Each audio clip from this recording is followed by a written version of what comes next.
It's still the biggest killer of men under 50 in this country. So every man that you know that's under 50, the thing that's most likely to kill him is himself, essentially.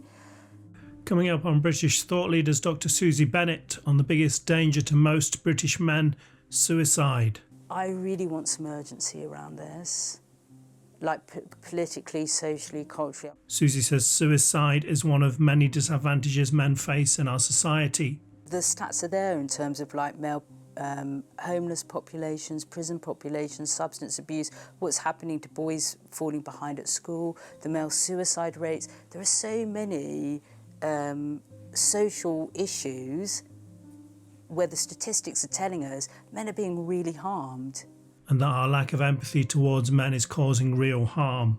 My concern is that sometimes we only want to talk about boys and men when it's through this lens of them doing harm, and we don't have enough of the conversation about what about the boys and men who are being harmed by life, and what are we doing to protect the boys that are experiencing sexual abuse, emotional abuse, what are we doing about the boys being bullied at school.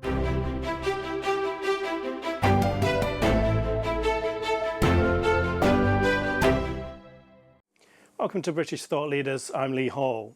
Today I'm sitting down with male suicide researcher Dr. Susie Bennett. Susie, welcome to the show. Thank you. Thank you for having me.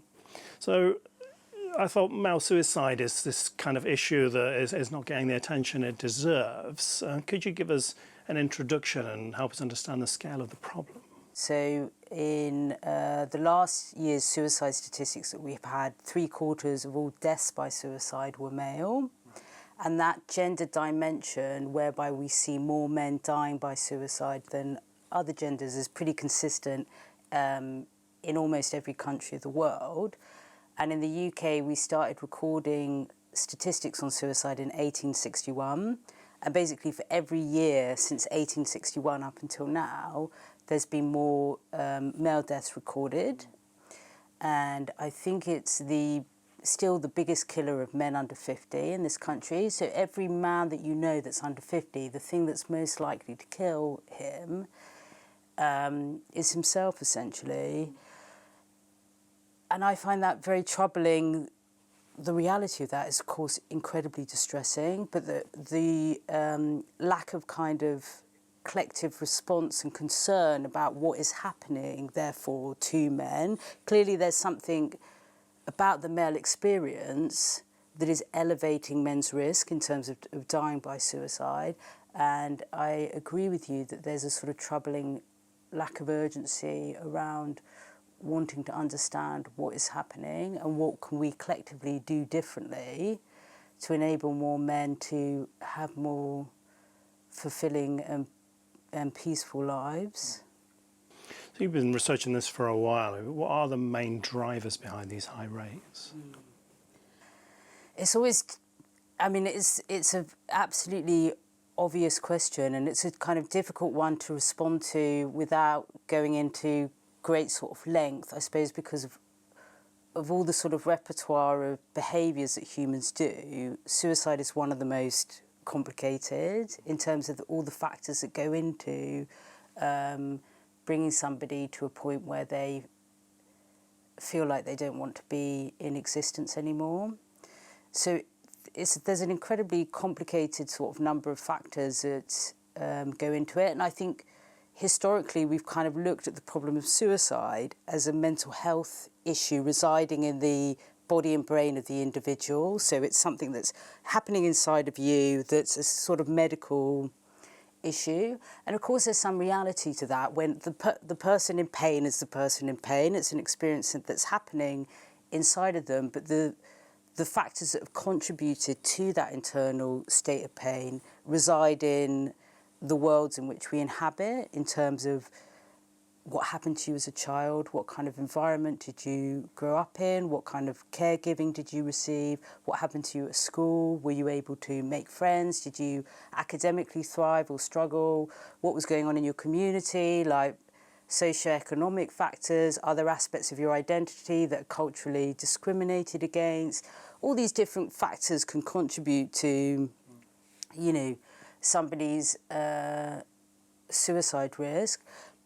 And of course, there are biological differences between men and women, and my work doesn't look at that, but there's absolutely potentially going to be biological reasons why men may be at more elevated risk. And I know people have done research sort of looking at testosterone level, and that's an area of work that I don't look into. So I'm more looking at the psychological factors, and when we look at that kind of domain, we start to see how these cultural ideas of men and masculinity can impact, men who are suicidal, not just in terms of how they might think and feel about themselves, but how the people around them, how family, friends, colleagues, workplaces, healthcare professionals also think and understand, react and respond to male pain. So I wanted to dive into detail on some of these causes with you. I mean, you mentioned about kind of cultural norms, expectations and masculinity. Can you talk us a bit more about that one? We did this big systematic review looking at 20 years worth of qualitative research on male suicide. So qualitative research, primarily that's interviews. It's talking to men who have been suicidal, people bereaved by male suicide, trying to understand through their experiences what's going on.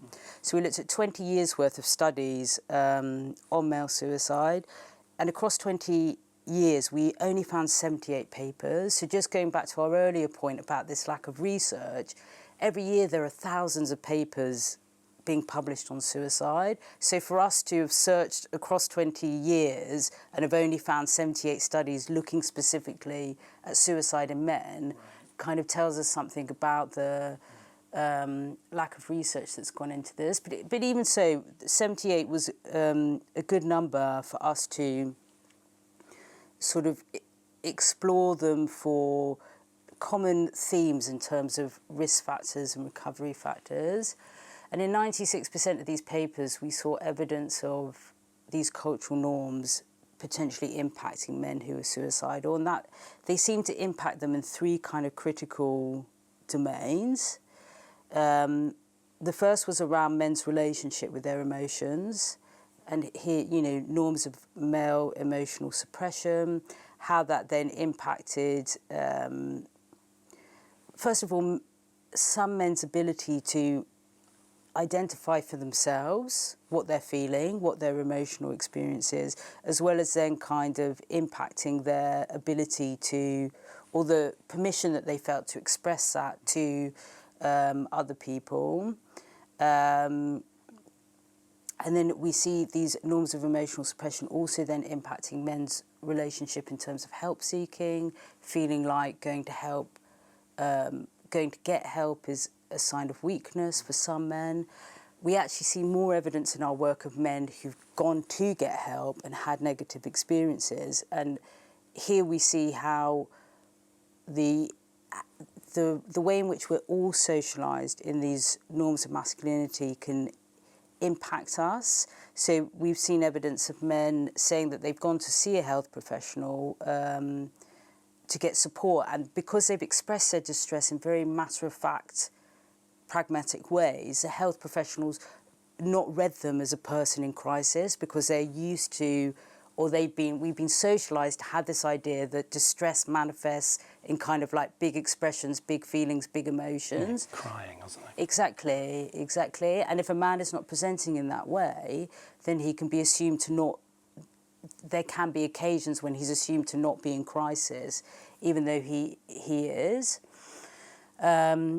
So you see this sort of emotional suppression going on, and then as sort of challenges build in life, this sort of interior state of basically dysregulated emotions that are not being sort of effectively released. And then for certain men, because that's painful to embody, men are looking for ways in which to cope with that pain and find relief from it. And so we also see, for some men, the kind of emergence of what I think of as pain relief behaviours, so like drinking, drugs, self-harm, gambling, sex, fighting, eating, these behaviours that men describe as giving them relief from their pain in the short term, but they're ultimately behaviours that in the long term are causing them more pain, more harm.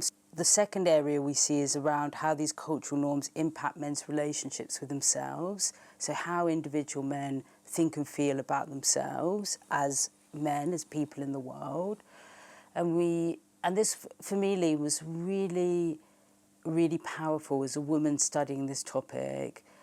Something I had to get on board with really, really quickly and really, really early on was how big feelings of failure could be for men, how acutely aware many men were about the markers that they perceive as making a man successful and the markers that make him unsuccessful, and always knowing basically which camp you belong to.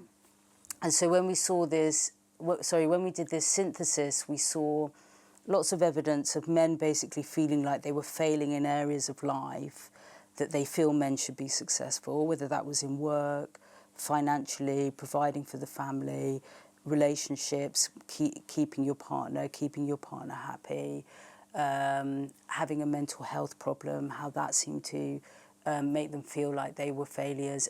And so these failures kind of manifested in different areas of their life, but it seemed to have a similar sort of psychological impact of men developing these very kind of aversive feelings about themselves, about who they are in the world.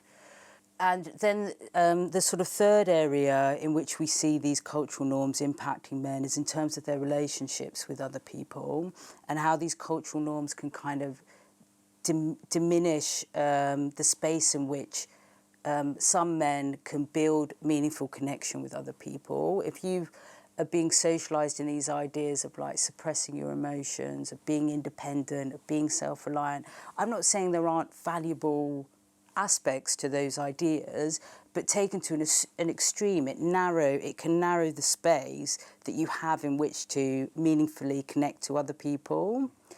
And again, in this synthesis, we saw evidence of men, and this comes up repeatedly in my work, of like real deep issues of isolation, of loneliness, struggling to trust other people, struggling to manage and cope with relationship challenges, relationship breakdowns. And I think for me,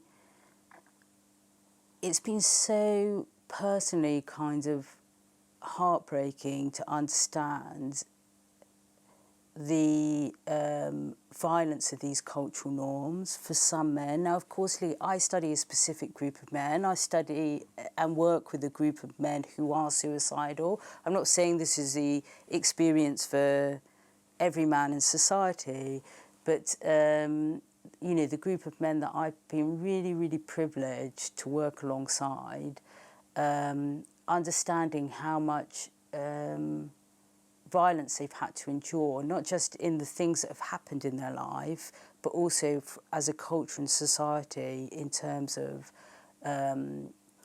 what the kind of like social and emotional nutrients that they've been denied, I think, access to. In someone in that kind of state who has been suicidal must have, quite a different way of reflecting on the world than maybe they would have had if they hadn't been in that state. What kind of threads did you see in those conversations, and how did they affect you?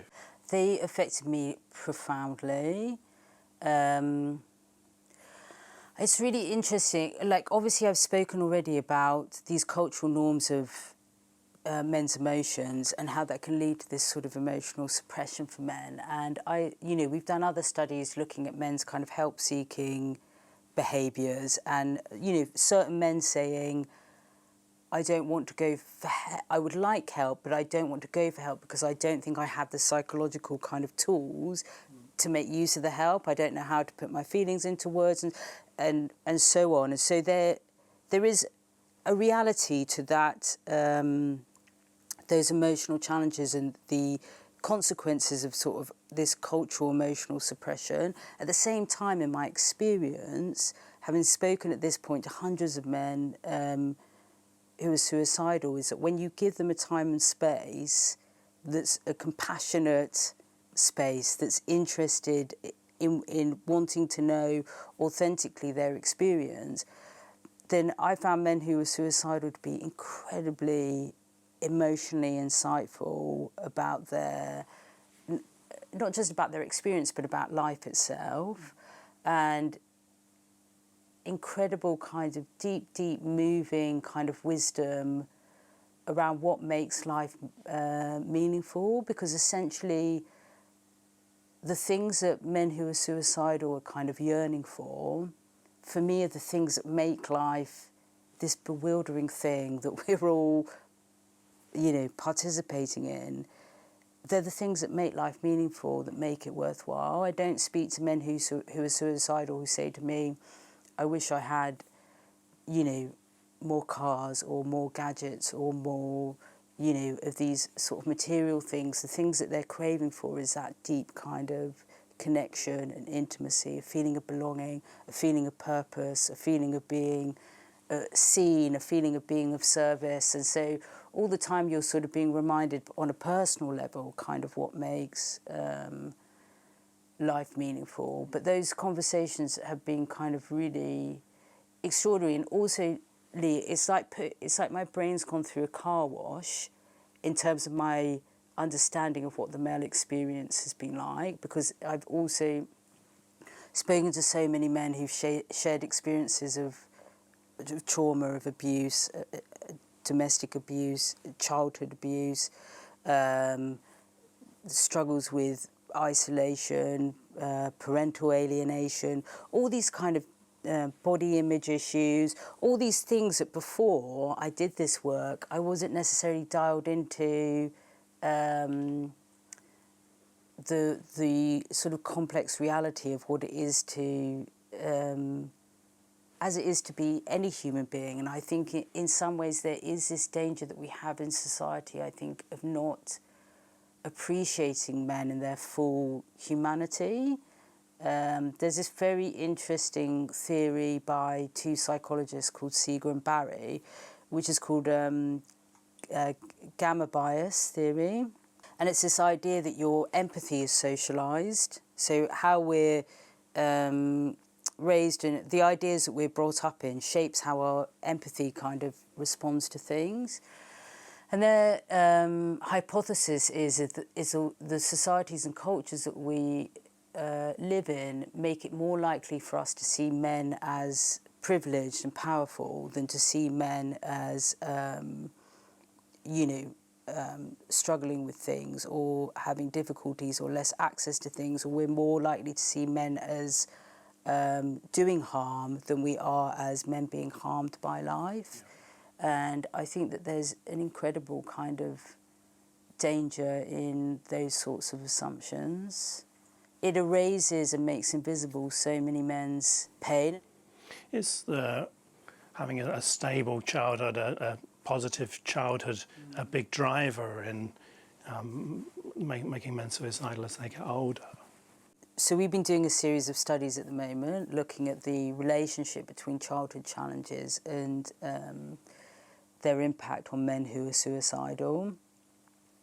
And we're seeing evidence of, so we compared like a whole sort of suite of different experiences in childhood to see which ones kind of impacted suicidal behaviours, so which made you more likely to have had thoughts of suicide in your lifetime or to have had to have made a suicide attempt. And basically any experience of adversity that we looked at increased the odds of you having suicidal behaviours. But there were specific experiences, particularly around emotional abuse and bullying, that increased your odds of being someone who had thoughts of suicide and someone that had attempted, and also things to do with emotional neglect, sexual abuse.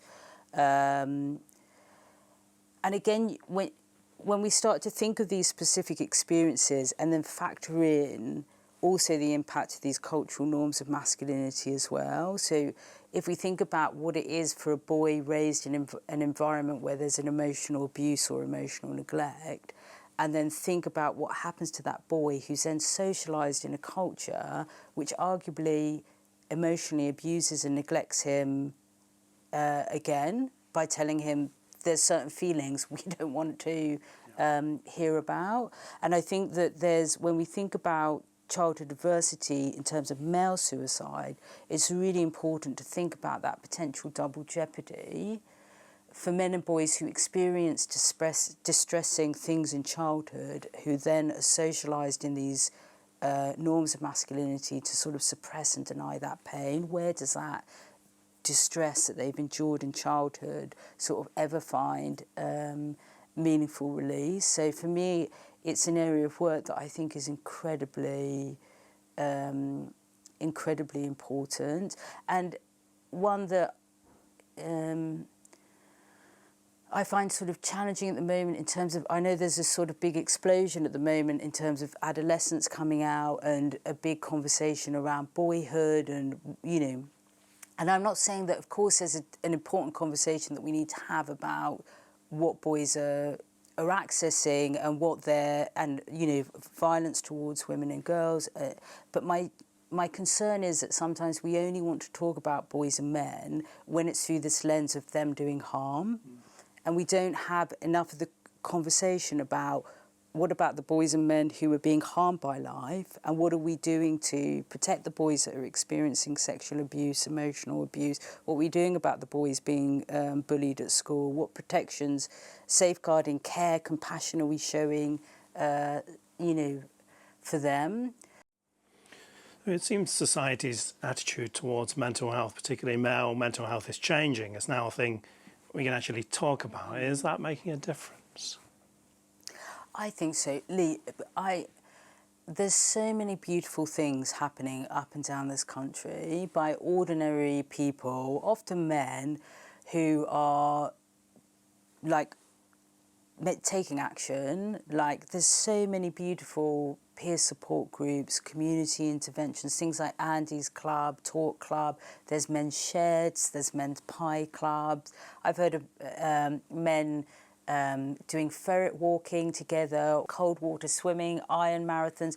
There's all this beautiful sort of activity emerging around essentially men taking care of each other. And I remember speaking really early on to a guy who said, he said to me, there's such an amazing resource in men, sort of historically, if we think about, you know, sports teams or war or, you know, hard industries in the past where men were in it together, taking care of each other, looking after each other. And it really stuck with me what he was saying. And that's, you know, I think if you go back to thinking about what I was saying earlier about men's thoughts and feelings about themselves and these ideas of failure, and one of the dangers about that in terms of for men specifically is that also, if that's coupled with this sort of isolation and emotional suppression, is that you're in danger of thinking you are uniquely failing as a man and everybody else is kind of thriving. And there's, you know, for me, it's not that women don't feel like failures, it's that I know all the women in my life feel like that. So when I do, I don't necessarily, you know, catastrophize it in my mind as being sort of uniquely condemning of me.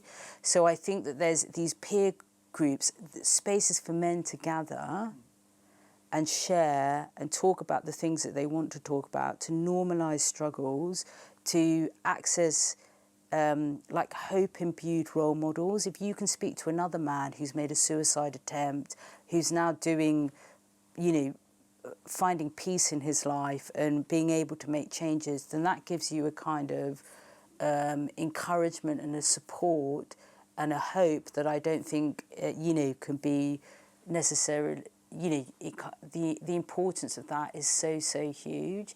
In this work, I hear so many things that absolutely kind of stop you in your tracks. But one of the quotes that kind of has haunted me the most was we did a survey, and at the end of the survey we asked, is there anything else that's contributed to your thoughts and feelings of suicide?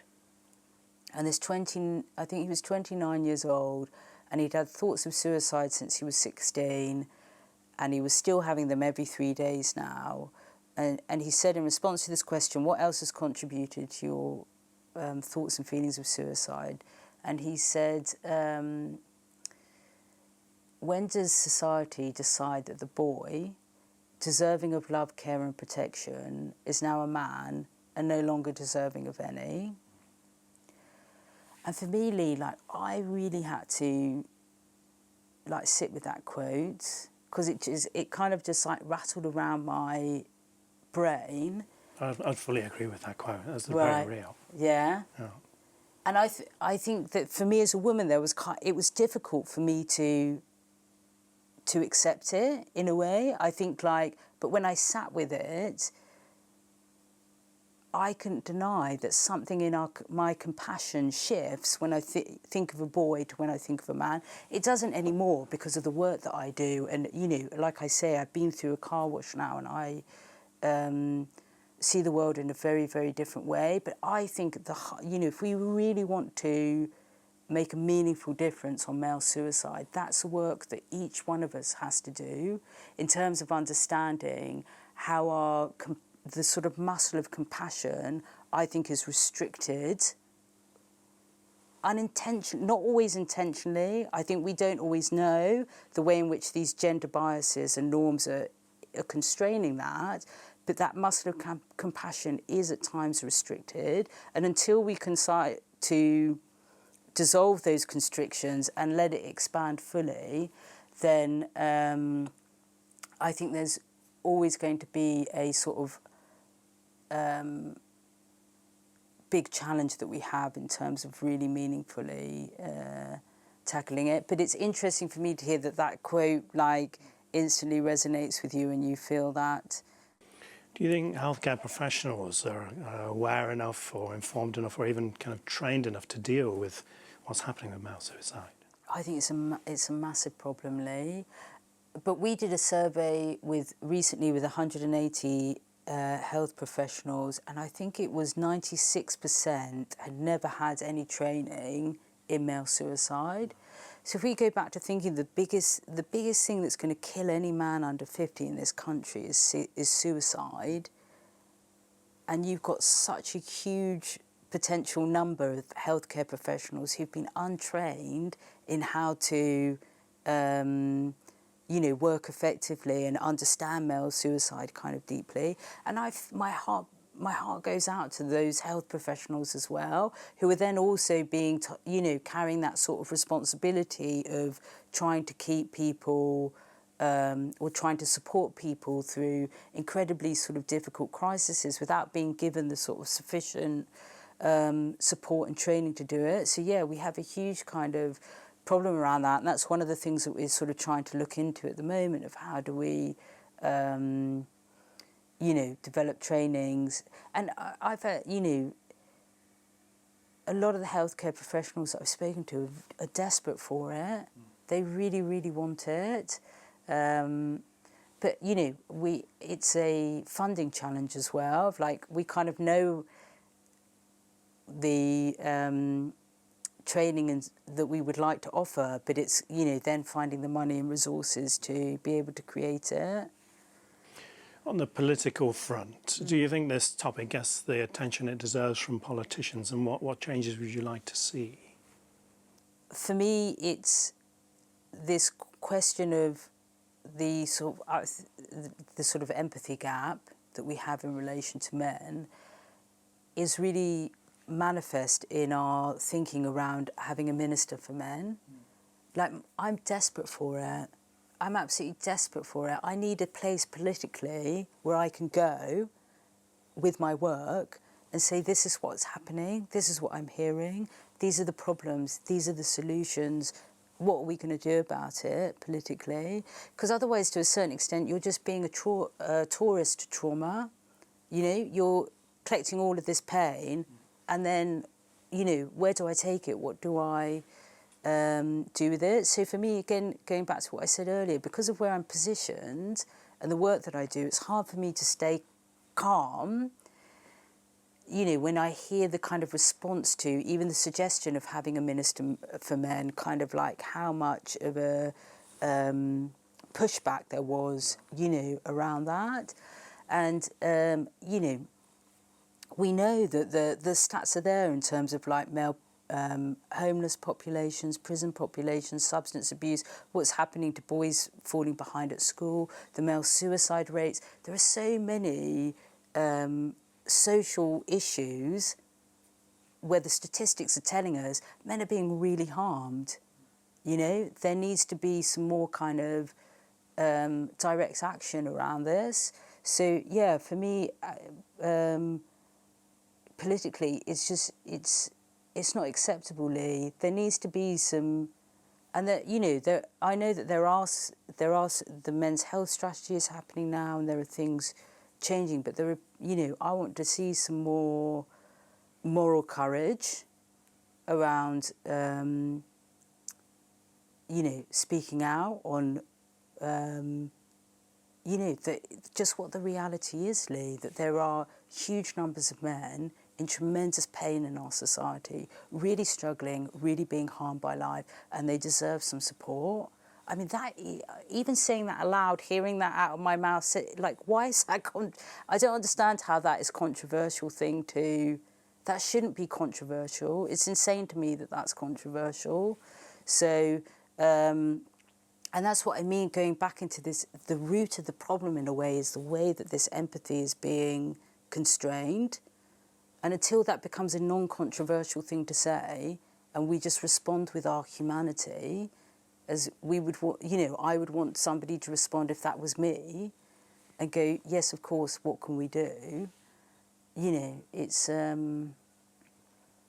very sort of challenging environment to operate in. But I have to say as well, there are people and individuals that have been banging this drum in times when it was much more lonely, and in some ways, Lee, I always say, for me as a woman researching this, my work is limited in the sense that there's things I'll never understand about what it is to be a man in the world. And then there are sort of advantages of me being a woman doing this work, because not only do I sort of filter my findings through the lens of somebody who's been socialised as a woman, and I can start to see the privileges, the female privileges I think I've had by virtue of being born and raised as a woman, in terms of the sort of emotional, social nutrients that I have had much more access to than I think my brothers have.